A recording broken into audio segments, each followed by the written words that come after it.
আসসালামু আলাইকুম ফ্রেন্ডস, আমার আজকের ভিডিওটা হিজাবি আপুদের জন্য। তোমারও নিশ্চয়ই হিজাবের পিনগুলো না চাইতেই হারিয়ে যায়, বাট এই পিনগুলোকে একসাথে করে রাখবে কোথায় সেটাও বুঝে পাও না। ওয়েট, ভিডিও ধাক্কা দিয়ে উপরে সরাই দিও না, বিকজ আমি আজকে তোমাদেরকে ফেলে দেওয়া সাবানের প্যাকেট থেকে একটি পিন বক্স বানিয়ে দেখাবো।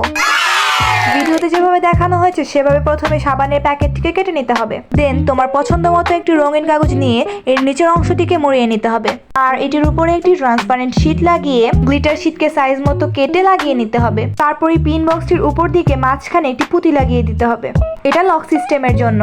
দেন একটা কক শীটকে সাইজ মতো কেটে বক্সের ভেতর ঢুকিয়ে দিতে হবে। উপর থেকে দেখতে কেমন সাদা সাদা কালা কালা লাগতেছিল, তাই এর মধ্যে একটি রঙিন কাগজ লাগিয়ে দিলাম। তোমরা চাইলে এই ককশিটের পার্টটা স্কিপ করতে পারো। তারপর একটি সুতাকে পেঁচিয়ে আঠার সাহায্যে বক্সটির পাশে লাগিয়ে দিতে হবে। এই তো রেডি হয়ে গেছে আমাদের পিন বক্স। আরও ডেকোরেশনের জন্য তোমরা চাইলে এর উপর ফুল লতা পাতা লাগাইতে পারো। আমার বাবা এত ধৈর্য নাই যে এর উপর আরো ফুল লতা পাতা বানায় লাগাবো।